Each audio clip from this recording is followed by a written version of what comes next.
อย่าเลยตายแล้วรถ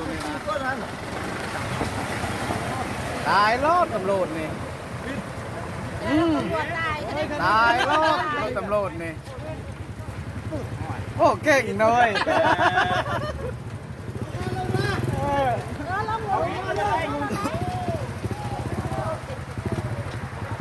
ไปเอาไป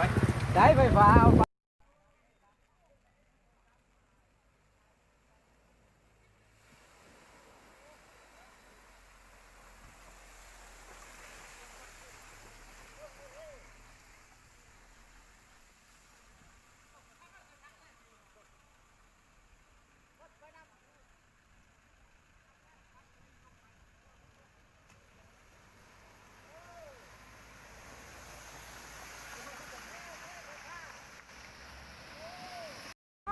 สบาย